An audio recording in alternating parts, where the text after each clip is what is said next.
ideología barata, o sea, en instrumento de dominación, en instrumento de justificación de una globalización inicua como la que se está estableciendo. Luego podemos afirmar que el tipo de desarrollo que establece la globalización para Colombia es un desarrollo de pacotilla. Se trata de hacer de Colombia un país de pacotilla, un país de quinta categoría. ¿Y esto cómo ensambla con el aparato educativo? Pues debe ser también un aparato educativo de quinta categoría. De quinta categoría, porque si no vamos a desarrollar un país que valga la pena, ¿para qué introducir a este país en el desarrollo que valga la pena? O sea, se trata de establecer una educación pobre para un país pobre. Una educación pobre para un país pobre tomado en su conjunto. Y en el caso particular de los individuos se trata de establecer una educación pobre para los pobres. O sea, recordemos que la globalización incluye estimular, profundizar la desigualdad entre los países y la desigualdad de los individuos dentro de los países. Entonces el aparato educativo que se termina configurando es exactamente ese. Por eso no es sorprendente que la reforma académica que se empezó a impulsar en la Universidad Nacional de Colombia a partir de la administración del doctor Álvaro Uribe Vélez hubiera tenido en origen una frase que yo he repetido mucho, que expresó el rector de esos días: quizás estamos enseñando demasiado, dijo el rector. Dijo no, escribió en un libro, no fue que se le salió, lo escribió un académico sin duda de trayectoria. Quizás estamos enseñando demasiado, entregando profesionales que superan los requerimientos del mercado. Es la frase exacta, la repito. Quizás estamos enseñando demasiado, entregando profesionales que superan los requerimientos del mercado. Esto que pareciera absurdo y cuando yo lo leí no lo entendí, después descubrí que tenía toda la lógica.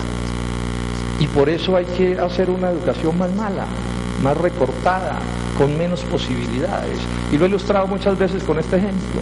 Si no vamos a tener cultivos transitorios, cereales, trigo, maíz, cebada porque se va a importar, pues ¿para qué tantos años en las facultades de agronomía?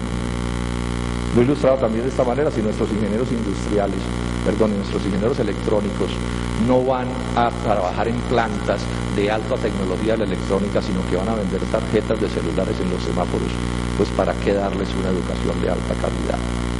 Y si nuestros economistas no van a desarrollar la ciencia económica, sino que van a ser repetidores del pensamiento único del Fondo Monetario Internacional, pues tampoco se necesita una educación de alta calidad. Aquí lo que está viendo es una renuncia expresa a cualquier pensamiento modernizante o a cualquier proyecto de modernidad. Y esa es la contradicción de la universidad de hoy con la de antes, y por eso la están deteriorando, porque la universidad colombiana pública se monta en el tiempo en que en Colombia hubo, así fuera muy mediocre y muy confuso, pero hubo un sueño modernizante. Colombia se debía parecer a los países desarrollados del mundo, decían las élites. La educación superior en Colombia debía parecerse a la de Alemania y a los Estados Unidos. Con el modelo neoliberal ha habido una renuncia expresa a eso. Entonces les parece que lo que se tiene es demasiado bueno, entre comillas, y que por supuesto si se deteriora no pasa absolutamente nada. Es tan expresa la renuncia de este país a la modernidad que se ha renunciado de manera expresa también, me excusan la repetición, a la soberanía nacional, que es el primer elemento de la modernidad. Es que hablar de modernidad sin soberanía nacional es por supuesto un despropósito que no resiste ni el menor análisis, y la globalización incluye eso. Concluyamos diciendo esto. En concreto, ¿qué quiere decir globalización? En concreto, globalización es privatización de la educación pública de todos los niveles y particularmente de la educación superior. Privatización, ¿qué quiere decir? Que el Estado abandona a los pobres y a las capas medias en proporciones inmensas. Los abandona de distintas maneras. Baja la cobertura de la educación pública. Hoy la mitad de la educación superior en Colombia es privada. La mitad de la educación media en Colombia también es, un 30% de la educación media en Colombia también es privada. O sea, hay un abandono de la responsabilidad del Estado para educar a la gente. Hay un incremento en los costos, en los precios de las matrículas, que es una manera de sacar a la gente y una manera de financiar mal la universidad. Y hay un deterioro de la calidad por todas las vías. Mala financiación, deterioro de las condiciones laborales de los profesores, aumento de los catedráticos y disminución de los profesores de tiempo completo, y toda una serie de prácticas que al final lo que conduce es a un deterioro de la calidad de la educación pública. Y con la educación privada, a la que le están dando unas responsabilidades desproporcionadas, ¿qué sucede? La educación privada funciona con la lógica de que es mercancía. Y de la misma manera que hay mercancías de muy alta calidad, hay mercancías de muy mala calidad. Yo suelo poner este ejemplo.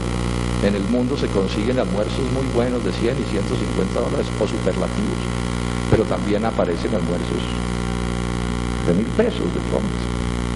Sí, los dos se supone cumplen con la función de alimentar, pero de qué manera se marcan las diferencias. Lo mismo nos sucede con la universidad, con la educación privada. Uno puede encontrar, dependiendo del precio que se pague, en educación privada niveles relativamente altos o muy altos, si ustedes quieren, ¿cierto?, de educación, pero también en educación privada se consiguen auténticos garajes para instalar muchachos y echarles el cuento de que los están educando bien. Esto como una inevitabilidad de este tipo de instituciones, porque como la calidad depende de la matrícula, y la matrícula tiene que ser baja, o muy baja, o relativamente baja, porque los pobres y las capas medias no pueden pagar más, entonces se vuelve consustancial en general a este tipo de educación